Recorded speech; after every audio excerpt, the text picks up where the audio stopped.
Waktunya sudah terbatas, pokoknya ya semuanya yang hadir di sini saya hormati, muter saya tidak sebut satu-satu. Saya langsung saja dan saya nggak usah pakai make up. Saya langsung saja karena sebetulnya semuanya di sini sudah praktisi, sudah pelatihan di mana-mana dan kemudian nantinya akan mengadakan pelatihan di tempatnya masing-masing. Sehingga saya nggak akan menerangkan detail materi, nanti boleh diambil. Kalau ini panitia juga kemarin sudah saya kasih PPT utuh ya, nggak saya PDF-kan supaya videonya bisa diputar-putar. Monggo silahkan dipakai, asal jangan diaku ya. Asal jangan diaku seperti itu videonya, karena saya juga nyomotin dari mana-mana begitu ya. Jangan sampai kualat gitu ya, ngakuin bukan punyanya sendiri. Baik, saya langsung saja, dan kalau yang teori-teori nggak akan saya bahas begitu, langsung saja. Pokoknya ini juga saya akan lewati. Intinya sih ini juga nih Pak, sebetulnya saya sudah bilang waktu itu Pak Ali Subarkah bareng saya menyusun pedoman untuk penyembelihan di UMK. Ini sebetulnya agak sedikit bertentangan dengan kebijakan pemerintah, di mana semua daging yang beredar itu harus berasal dari RPH karena harus diawasi antemortemnya, postmortemnya dan segala macamnya. Tetapi kemudian untuk penyembelihan darurat, dalam tanda kutip penyembelihan ritual seperti kurban, kemudian akikah, saya juga bisa berani bilang bahwa itu adalah penyembelihan ritual juga, karena tidak bisa kita mau akikah beli daging, tapi harus nyembelih dengan atas nama itu, maka kita masih bisa membina bapak-bapak sekalian untuk dalam rangka itu. Ya walaupun nanti saya nggak tahu aturannya akan berubah atau tidak, yang jelas sih bahwa yang minimal itu yang akan diperbaiki supaya ibadah kita makin sempurna. Jadi dua-duanya ada SNI-nya Pak. Ayam ada SNI-nya yaitu 19002. Kalau unggas, kalau saya izin ini aja, saya alumni, jadi sebetulnya saya sudah tidak terlalu beresiko. Saya alumni COVID, 23 hari isolasi. Kalau ruminansia itu 19003. Jadi punten Pak, untuk stunning sudah kita tidak menggunakan lagi H23103, sehingga aturannya sudah berubah nanti terkait dengan kriteria keterterimaannya ya. Walaupun masih disebutkan karena fatwanya sudah bilang bahwa tidak boleh cacat permanen, tetapi nggak mungkin kalau stunning mekanik itu tidak cacat permanen. Saya 2016 sudah ngadep ke Kiai Ma'ruf Amin untuk kalau tidak mau mengubah standar khasnya, maka fatwanya tolong dicabut atau dibatalkan. Tetapi fatwa ternyata tidak bisa dibatalkan. Fatwa bisanya dibatalkan adalah dengan menerbitkan fatwa baru jika ada yang meminta. Jadi kalau Bapak Ibu mau menolak stunning, silahkan meminta fatwa ke MUI Pusat ya. Silahkan meminta fatwa untuk dibatalkan, fatwa nomor 12 2009.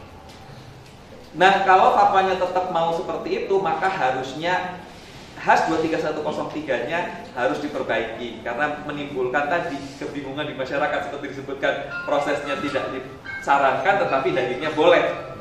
Sehingga kemudian negara, karena sekarang, mohon maaf ya, sekarang semua lapisan masyarakat bisa, MUI tetap bisa melakukan audit pemeriksaan halal, universitas sekarang bisa melakukan pemeriksaan halal, Ormas Islam Muhammadiyah NU juga bisa melakukan pemeriksaan halal asalkan punya auditor dan asalkan punya laboratoriumnya. Maka kemudian dibuatlah standar yang berlaku nasional, namanya SNI. Nanti ada SNI 9902 dan 19003. Jadi itu yang menjadi dasar. Nah, ini titik kritis kehalalan ini untuk ruminansia sapi kambing domba itu mulai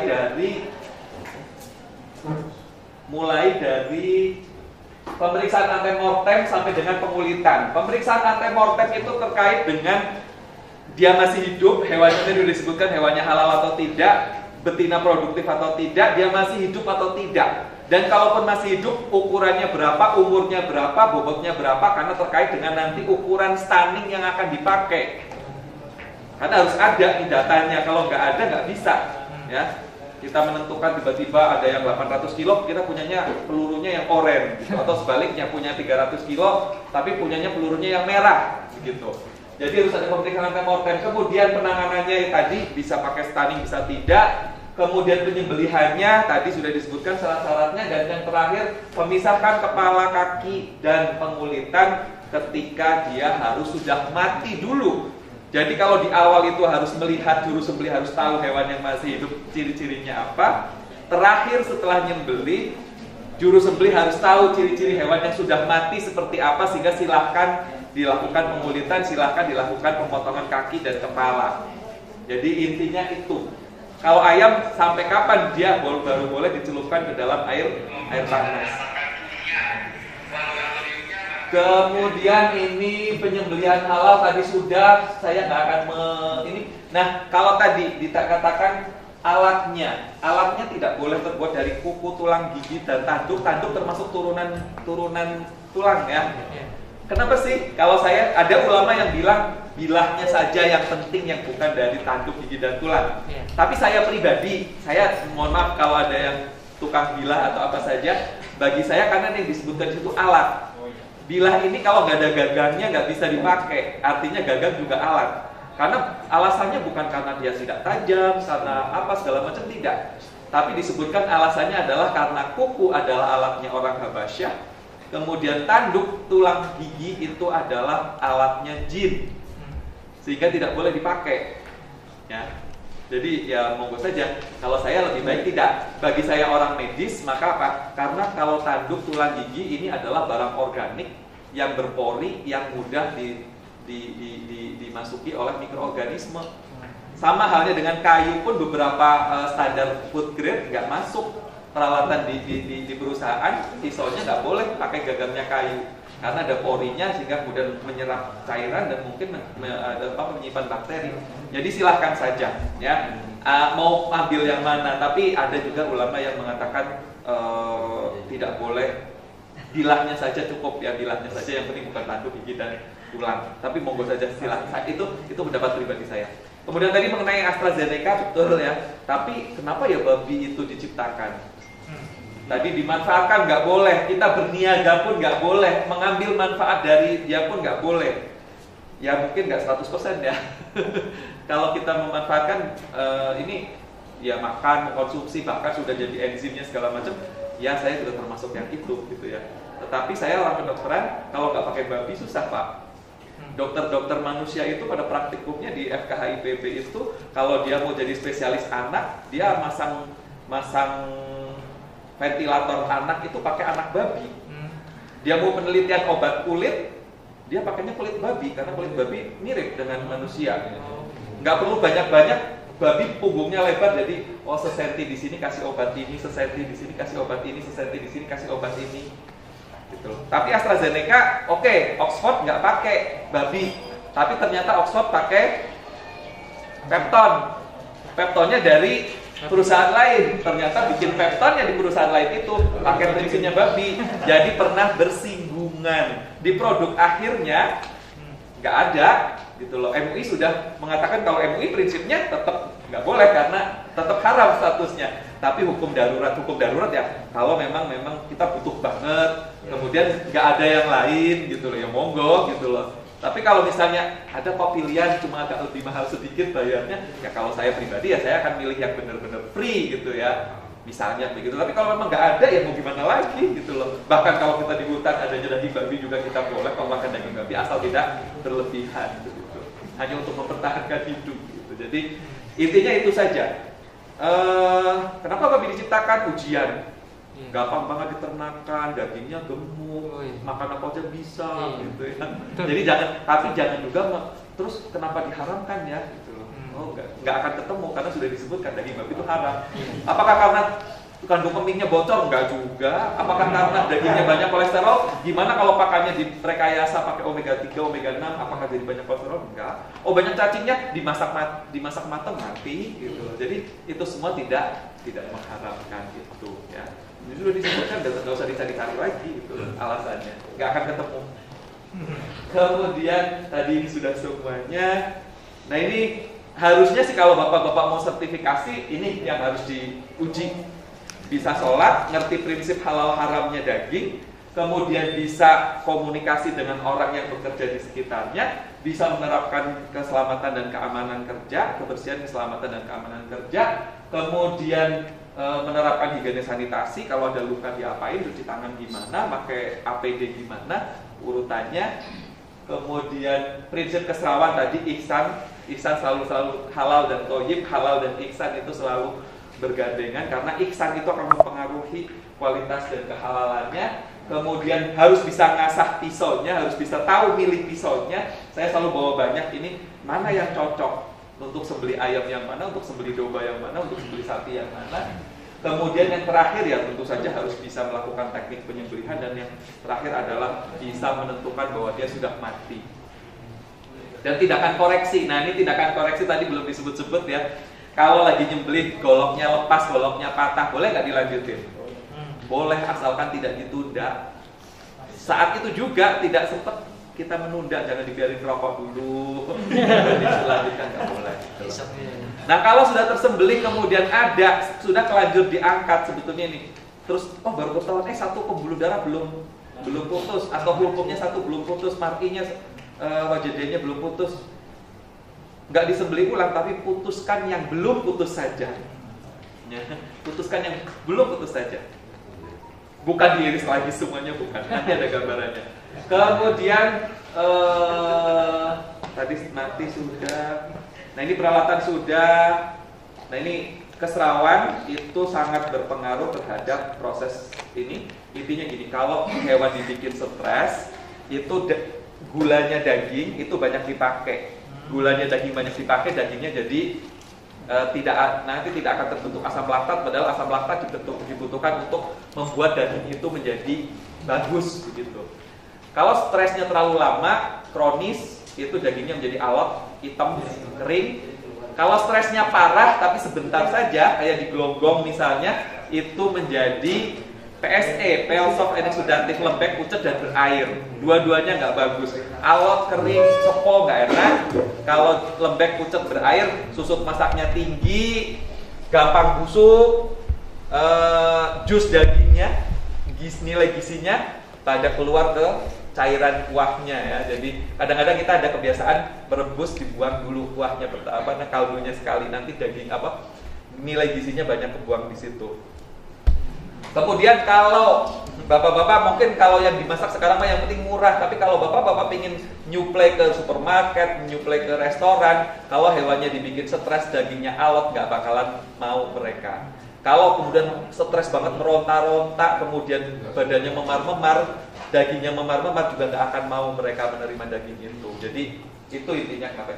Kalau stres, darah banyak dialirkan ke otak, darah banyak dialirkan ke otot supaya dia bisa mikir ngadepin stres tadi. Ya, saya nggak punya duit nih, istri saya minta ini segala macam, jadi saya harus mikir gimana caranya nyari duit gitu loh.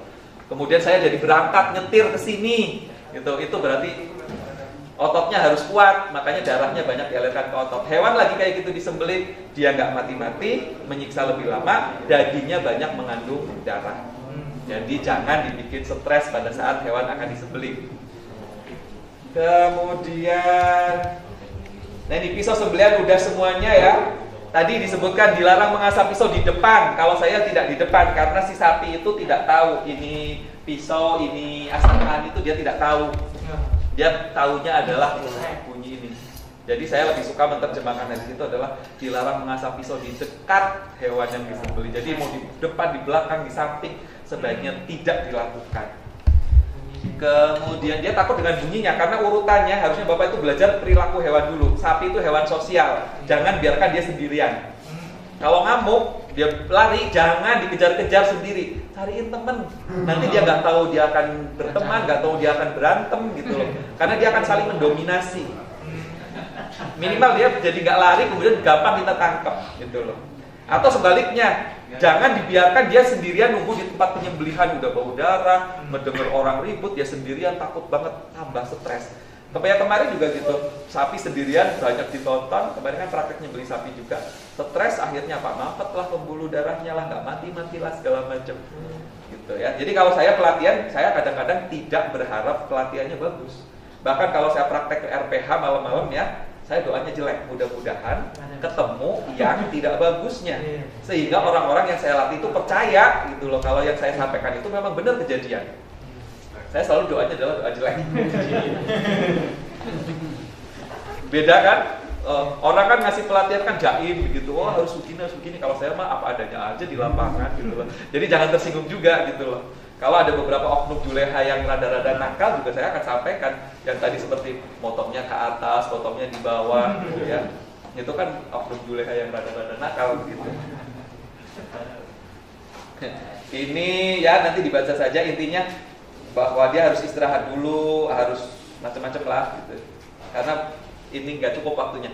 Kemudian menghadap kiblat apakah suatu kewajiban? Ternyata bukan, ya.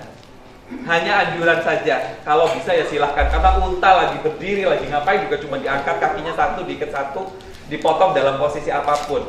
Kalau kambing domba iya, sapi juga nggak ada, ayam juga nggak ada dalilnya. Tapi kalau bisa ya monggo silahkan. Tapi berbaring di sisi kiri itu keutamaan. Kenapa saya bilang usahakan berbaring di sisi sebelah kiri? Karena lambung posisinya ada di kiri.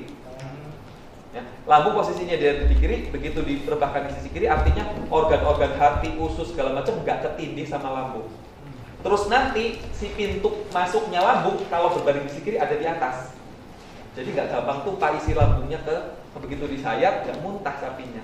Tapi begitu di sisi kanan, maka lambung di kiri ini akan menindih hati, menindih usus segala macam, dan pintu keluarnya jadi ada di bawah.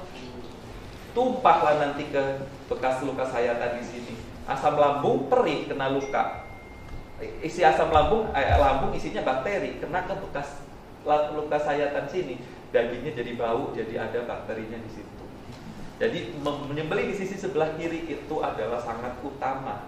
Lagian kita juga kalau yang nggak kidal kan tangan kiri memegang kepala, tangan kanan menyembelih jadi enak. Kalau kayak gini kan jadinya ya, jadi kiri berbaring di sisi sebelah kiri adalah suatu keutamaan. Ruminansia dilarang digantung, ya. Kalau ayam boleh digantung karena ruminansia ayam tidak punya otot diafragma yang memisahkan rongga dada dengan rongga perut. Dan ayam juga beratnya paling 2 kilo. Dan kaki ayam gede. Kalau kaki sapi, kaki belakangnya tuh hanya disambungkan oleh urat segede gini loh. Mangkok persediaan kaki belakang itu uratnya segede gini doang. Ya kalau digantung kebayangkan bobotnya kayak apa. Terus kemudian isi perut ini merobek diafragma sehingga masuk ke dalam rongga dada. Non stunting siap, intinya apa? Robohkan dengan baik. Jangan terlalu lama. Sapi itu nggak pernah tiduran kayak begini tuh nggak pernah. Sapi itu duduk, kakinya ditekuk duduk. Jadi kalau mau melakukan ritual doanya lama, akikah mau disebutin namanya, kurban 7 orang mau disebutin namanya, lakukanlah sebelum dirobohkan. Ketika sudah dirobohkan cukup Bismillahirrahmanirrahim. Bahkan beberapa ulama yang penting nggak nyebut yang lain, niat mah sudah ada di dalam hati. Jadi yang penting tidak menyebutkan nama yang lain. Nyembelih Roro Kidul, nyembelih apa gitu ya nggak boleh gitu lah. Jadi gitu. Ya saya mau ikut yang mana? Kalau saya memfasilitasi yang dari yang paling minim sampai yang paling tinggi gitu loh. Saya bukan melarang orang mau berdoa panjang, enggak gitu loh. Silakan tapi lakukanlah sebelum hewannya dirobohkan. Jangan sampai hewannya itu tunggu. Gitu ya. Karena sebaik-baiknya sembelihan itu yang secepat-cepatnya dan setajam-tajamnya, tapi bukan buru-buru loh ya. Karena buru-buru temennya setan katanya ya. Cepat tapi ya harus ada itu. Jadi ada jarak waktu mulai dari direbahkan sampai disembelih itu 10 detik. Nggak boleh lebih dari itu standar nasionalnya. Kan cukup 10 detik untuk bilang Bismillahirrahmanirrahim cukup. Ternak hidup tidak boleh ada di dekatnya juga. Bukan karena dia melihat temannya lagi disembelih, bukan. Tapi karena dia mendengar teriakan temannya. Yang kedua karena dia mencium aroma darah dari hewan yang sebelumnya yang sedang disembelih. Hewan yang lagi disembelih pasti stres. Stres keluar kortisolnya. Kortisol itu akan kecium sama si sapi. Itu sebabnya juga bapak-bapak kalau nyembelih sapi atau deketin sapi, kalau takut jangan berani-berani, kalau berani jangan takut-takut. Karena apa? Kalau takut bapak akan keluar kortisolnya, bapak akan kecium kortisolnya sama si sapi tadi, si sapi itu akan gelisah, ikut-ikutan jadi takut, atau dia akan jadi sangat berani karena tahu kalau orang ini mah takut sama saya. Gitu ya. Nah ini saya tidak pernah memaksakan diri untuk menggunakan metode Rope atau metode Barley ya. Silahkan Kalau sapi-sapi yang sudah biasa dipegang, silahkan Bapak menggunakan metode rope yang diikat-ikat begini, ya, atau menggunakan metode barley yang disilang-silang di ketiak, ya, di ketiak disilang, kemudian di punggung disilang. Silahkan saja, mau pakai metode itu juga boleh. Yang begini. Tapi catatannya adalah sapinya sapi yang sudah biasa dipegang. Ini disilang di ketiak.